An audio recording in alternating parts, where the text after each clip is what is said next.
طولت عليك طويل نسيتك. Jadi tuan-tuan yang dirahmati Allah,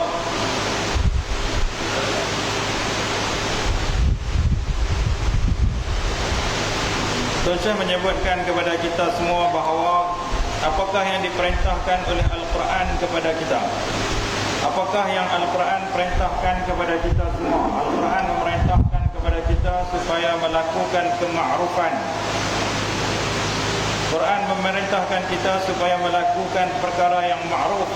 Quran menegah kita daripada melakukan kemungkaran. Inilah dia manhaj Al-Quran. Bukankah dalam hadis Nabi SAW Nabi mengatakan bahawa kullu ma'rufin sadaqah, tiap-tiap perkara kebajikan itu adalah sedekah. Ketika mana kita melakukan kema'rufan, kebajikan, maka ianya adalah satu sedekah. Sedekah itu bukan hanya sekadar wang ringgit, tetapi apabila kita melakukan kebajikan, maka ianya menjadi sedekah. Dan dalam satu hadis Nabi SAW Nabi mengatakan bahawa tabassumuka fi wajhi akhika sadaqah. Senyuman kamu pada wajah saudara kamu juga adalah satu sedekah. Jadi kata Fadilatul Syekh, awal-awal perintah yang diperintahkan oleh Allah Subhanahu Wa Taala kepada kita semua selepas daripada tauhid ialah menunaikan hak kedua ibu bapa. Wa qadara rabbuka alla ta'budu illa iyyah wa bil walidayni ihsana. Dan Allah Subhanahu Wa Taala telah menetapkan, Tuhanmu telah menetapkan alla ta'budu illa iyyah. Jangan kamu menyembah selain daripada Allah Subhanahu Wa Taala. Wa bil walidaini ihsana. Dan hendaklah kena yang kedua perlu membuat baik, perlu berbuat baik kepada kedua ibu bapa. Tuan Syekh mengatakan bahawa boleh jadi seorang petugas, seorang pegawai, seorang pekerja, seorang pegawai ataupun seorang pekerja, ia keluar bekerja, kata Fadilatul Syekh, dengan cara terpaksa, bukan dengan kehendak dirinya. Ia keluar dalam keadaan terpaksa. Tuan Syekh hendak menghuraikan kepada kita tentang maksud al-bir, birrul walidain, iaitu berbuat baik kepada kedua ibu bapa. Bir ini, kata Fadilatul Syekh, maknanya kamu melakukan sesuatu kebaikan itu daripada dalam dirimu sendiri, bil hub, dengan penuh kecintaan, dengan penuh kasih sayang. Jadi kata Fadilatul Syekh, apabila kamu ini kasih kepada ayah dan ibumu, apabila kamu kasih kepada ayah dan ibumu, maka kamu akan berbakti, akan melakukan kebajikan kepada mereka. Wabil walidaini ihsana. Dengan kedua ibu bapa itu hendaklah berlaku ihsan. Ihsan ni apa dia kata Tuan Syekh? Ihsan ni ihsan, selangor darul ihsan, kata Tuan Syekh. Ini katakan ihsan ni apa? Ihsan ni bukan balas balik. Orang baik kita bagi balik, bukan macam tu. Ihsan, kata Fadilatul Syekh, yang dikatakan ihsan ini ziyadah, kita bagi lebih. Dan kita bagi lebih daripada hak yang sepatutnya. تحتاج مني 10 رنجيت تطلب مني فأنا أعطيك 20. Contohnya kamu perlukan daripada aku 10 ringgit, aku bagi 20. Itu kata ihsan. Ihsan ni bukan balas balik. Kalau balas balik itu tak nama ihsan. Ihsan ni buat lebih daripada sepatutnya. Ihsan ini ta'rifna ziyadatul khair, dan menambahkan kebajikan. Maknanya kamu mentaati mereka, kamu berbakti, berbuat baik kepada mereka. Jadi kata Fadilatul Syekh, begitulah apabila sebuah kerajaan meletakkan undang-undang, tetapi sekiranya rakyatnya memahami ihsan di dalam rakyat yang memahami ihsan, maka ia akan mematuhi, bukan sekadar patuh kepada undang-undang, tetapi ia akan berpegang dengan lebih besar lagi daripada, bukan hanya sekadar mematuhi undang-undang, tetapi ia multazim dengan iltizam dengan peraturan dengan lebih besar lagi. Jadi kata Fadilatul Syekh, taat kepada ibu bapa ini bukan sekadar taat, tetapi ianya lebih daripada taat kepada ibu bapa. Ianya adalah ihsan, kata Fadilatul Syekh, berbakti kepada bapa dengan penuh kasih sayang. Inilah dia manhaj Al-Quran, kata Tuan Syekh. Tapi zaman lah ni, Tuan Syekh duk perhati tengok, tak kira tok guru kan, orang besar kan, bila mak dia mati, kata Tuan Syekh, mak dia mati duk senyum. Orang besar kan, ada ustaz pun dah Mak dia mati senyum, duk senyum tersengih-sengih mak dia mati. Padahal dia ambil gambar pula, ambil gambar selfie, duk berseronok suka. Padahal yang mati tu mak dia, kata Tuan Syekh. Jadi kata Tuan Syekh kepada kita bahawa kamu dalam kehidupan kamu ni, kamu tak perlu kepada kamera ke apa ke untuk mengawasi kamu. والله لو ضايع منه 500 رنجت إلا يحزن وما عنده نفس يأخذ صورة، لكن هذه أمه ماتت. والله لو خسران 1000 رنجت إلا يحزن وما يقدر، ولكن هذه أمه أرخص من 1000. Tuan Syekh kata kalau dia hilang duit 1000 lah contohnya, duit 1000 dia hilang, dia sedih tak sangka. Tetapi mak dia mati tak sedih, dia senyum. Itulah perangai orang, kebanyakan orang ini, kata Tuan Syekh. Dan manhaj Al-Quran ini sebenarnya bermula daripada dalam dirimu, kata Tuan Syekh. Kamu tunaikan manhaj Al-Quran ini dalam dirimu. Bagaimana keadaan diri kamu dengan ahli keluarga kamu. Tuan Syekh kita menceritakan kepada kita kisah Nabi Ismail dalam Al-Quran. Wa kana ya'muru ahlahu bis-salah. Nabi Ismail ini dia sadiqul wa'di. Kemudian dia ni wa kana ya'muru ahlahu bis-salah. Dia suruh ahli keluarga, dia orang yang menepati janji, dia yang orang yang menyuruh ahli keluarganya melakukan solat dan sebagainya. Jadi Tuan Syekh kata manhaj Al-Quran ni, kita mula dengan diri kita sendiri. Kita yang melakukan kebaikan, kita sendiri melakukan kebaikan, kita melakukan kebaikan terhadap ahli keluarga kita. Dan jadi para anbiya, para nabi Allah, para nabi ini, mereka ini berbuat baik terhadap ahli keluarga mereka. Dalam satu hadis Nabi SAW, Nabi mengatakan bahawa sebaik-baik kamu ialah mereka, sebaik-baik kamu ialah orang yang baik terhadap ahli keluarganya, dan aku ini orang yang melakukan kebaikan terhadap ahli keluargaku. Jadi Tuan Syekh menyatakan bahawa tentang jiran, begitu juga orang yang baik ini orang yang berbuat baik kepada jiran. Malaikat Jibril, kata Fadilatul Syekh,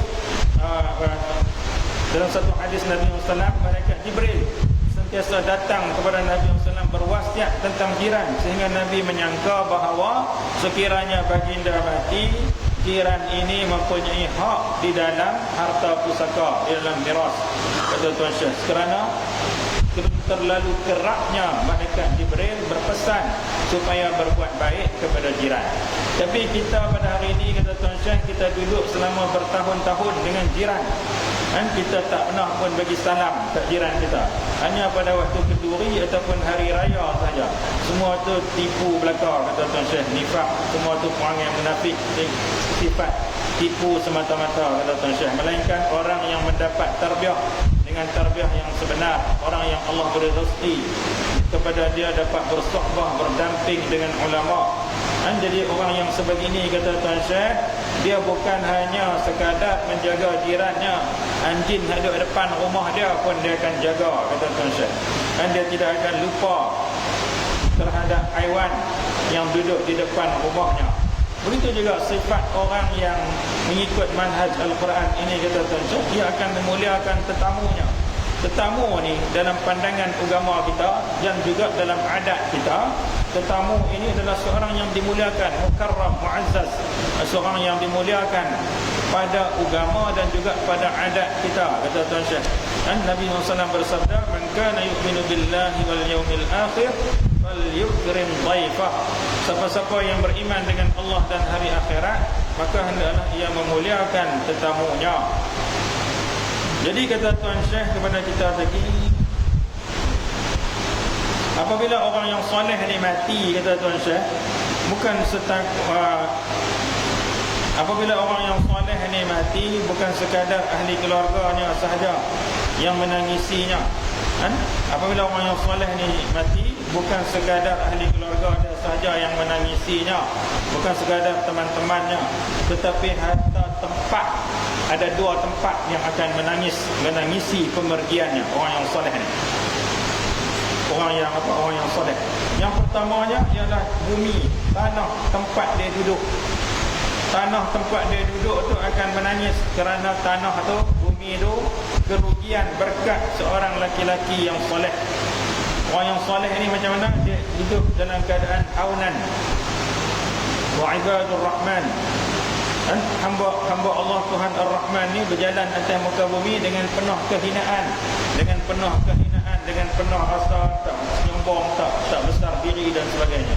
Wa idza qatabahumul jahiluna qalu salama. Apabila orang-orang jahil menyapa mereka, orang-orang yang nak melampaui mereka, kutuk mereka, fitnah mereka, mereka mengucapkan salam. Dengki, hasad dengki kepada mereka, mereka mengucapkan qalu salama. Mereka mengucapkan salam. Inilah dia manhaj Al-Quran, iaitu manhaj sa'adah, manhaj yang membawa kepada kebahagiaan. Yang kedua, kata Fadilatul Syekh, yang akan menangisi orang yang soleh ini ialah langit. Kerana amalan-amalan ini diangkat naik ke langit. Dan setiap orang daripada kita ni, kata Tuan Syekh, kita ada tempat di langit. Kita ada tempat kita yang khusus di langit. Amalan kita diangkat naik ke sana. Dalam Al-Quran, dalam surah Ad-Dukhan, Allah SWT menyebutkan bahawa orang yang kafir mati. Perihal apabila orang yang kafir ini mati, fama bakat alaihi sama. Langit tidak menangisi mereka. Fama bakat alaihi sama wal ard. Langit tidak menangisi mereka, bumi pun tidak menangisi mereka. Ini sifat, ini adalah perihal keadaan orang fujjar, orang-orang yang jahat, orang-orang yang melakukan maksiat kepada Allah SWT. Jadi kita faham sebaliknya, maknanya orang yang soleh ini langit dan bumi menangisi mereka. Jadi kata Tuan Syekh, bila kita ini menjadi orang yang soleh, apabila kita nak jadi orang soleh, kata Tuan Syekh, kita perlu kepada tarbiyah yang sebegini. Tarbiyah yang sebeginilah yang kita perlukan untuk melahirkan satu umat yang soleh. Masjid ini, kata Tuan Syekh, bukan hanya tempat sembahyang jemaah mata-mata. Masjid ini adalah sebenarnya tempat tarbiyah. Tempat tarbiyah, kata Fadilatul Syekh. Sekiranya setiap orang daripada kita memahami tarbiyah ini, maka setiap orang memahami tarbiyah ini, kata Fadilatul Syekh, setiap orang daripada kita takut kepada Allah Subhanahu wa taala. Maknanya orang ini apabila ia keluar daripada masjid, ia tidak mampu untuk berbohong, ia tidak mampu untuk menipu, dia tidak mampu untuk makan rasuah, dia tidak mampu untuk menzalimi orang lain, tidak mampu untuk umpat keji dan sebagainya. Tetapi sekarang ini, kata Fadilatul Syekh, dia takut daripada kamu. Dan dia takut daripada kamu sebab kamu ada. Dan kamu ada, dan dia takut kepada kamu sebab ada orang di depan dia. Dia tidak takut kepada Allah Subhanahu Wa Taala. Tuan Syekh menceritakan kepada kita kisah Nabi Yusuf AS ketika mana digoda oleh seorang wanita yang cantik, iaitu Zulaikha. Dan ketika mana digoda oleh Zulaikha, wa ghallaqatil abwab, dalam Al-Quran Allah Taala kata, wa ghallaqatil abwab. Zulaikha ni tutup rapatlah semua pintu-pintu, dia tutup rapat. Kemudian apa dia kata kepada Nabi Yusuf AS? Wa qalat hayta lak. Dia berkata kepada Nabi Yusuf AS, mari kemari. Apa jawab Nabi Yusuf AS? Qala ma'adallah. Sesungguhnya Nabi Yusuf mengatakan bahawa aku takut kepada Allah Subhanahu Wa Taala. Walaupun Nabi Yusuf AS ni seorang anak muda, duduk jauh daripada ahli keluarga, dizalimi pula oleh saudara maranya, dizalimi oleh abang-abangnya yang hasad dengki terhadapnya. Lah ni dia duduk dalam istana yang besar, di hadapannya wanita cantik, pintu semua tertutup rapat. Dikhabarkan bahawa Zulaikha ini ialah daripada kalangan wanita yang paling segak, paling cantik, paling lawa. Tetapi Nabi Yusuf AS tidak mendekatinya. Qala ma'adallah. Jadi tuan-tuan yang dirahmati Allah, begitulah apabila kita mentarbiah umat yang salihah. Apabila umat yang salihah, apabila kita mentarbiah, membentuk menjadi umat yang salihah, maknanya di hadapan kita nanti ada kebaikan yang sangat besar, kata Fadilatul Syekh. Sekiranya kita ini tidak mentarbiah umat yang salihah, maka kata Tuan Syekh, lagi kita salat. Saat lagi lepas kita keluar daripada sembahyang, lepas kita selesai sembahyang, kita bercakap bohong, kita menipu, kita ada perasaan hasad dengki, kita bersifat mementingkan diri sendiri, amak dan sebagainya. Maknanya kata Tuan Syekh, kita tak dapat pun sebarang manfaat daripada solat kita. Sedangkan Allah SWT kata dalam Al-Quran, Inna salata tanha 'anil fahsya'i wal munkar. Sesungguhnya solat itu mencegah daripada perbuatan keji dan perkara munkar. Jangan kita tak faham seperti mana golongan ahli politik yang mengatakan bahawa perkara munkar itu hanya sekadar zina, minum arak dan sebagainya, takbir sana sini, kata Tuan Syekh. Tetapi perkara munkar itu adalah seperti mana yang disebutkan oleh Tuan Syekh tadi. Kamu tidak melakukan kezaliman, kamu tidak berburuk sangka terhadap orang lain, kamu tidak melampaui batas dan sebagainya, kamu tidak derhaka kepada ibu bapa, kata Tuan Syekh. Jadi tuan-tuan yang dirahmati Allah, apabila kamu salat, kamu rokok kepada kiblat dan kamu mengetahui kiblat kamu yang sebenar, kamu mengetahui arah mana yang hendak dituju, tetapi dalam hatimu, sekiranya dalam hati kamu tidak tuju kepada Allah SWT, sebaiknya kamu mengikut kehendak hawa nafsu kamu, maka itu tidak betul. Kata Fadilatul Syekh, afara'aita man ittakhadha ilahahu hawa. Tidakkah engkau melihat orang-orang yang menjadikan hawa nafsu mereka sebagai Tuhan, yang menjadikan hawa nafsunya sebagai kiblatnya, tidak menjadikan Allah SWT sebagai kiblat hatinya. Jadi kata Tuan Syekh, apabila kita membina dengan binaan yang sahih, binaan yang betul, maka akan lahirlah ahlul Quran. Ahlul Quran ini ialah ahlullah. Ahlul Quran ini ialah ahli Allah wa khassatuh, dan orang pilihannya.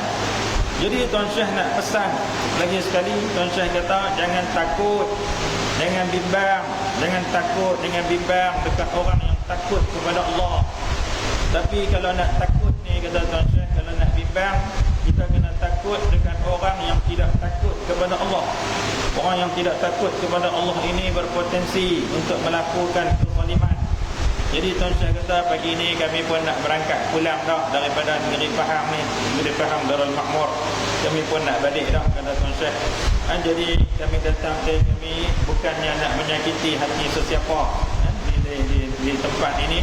Kami tidak mahukan melainkan yang baik-baik, melainkan yang islah untuk perdamaian, kata Tuan Syekh. Jadi itulah yang disampaikan oleh Tuan Syekh kepada kita semua pada pagi ini.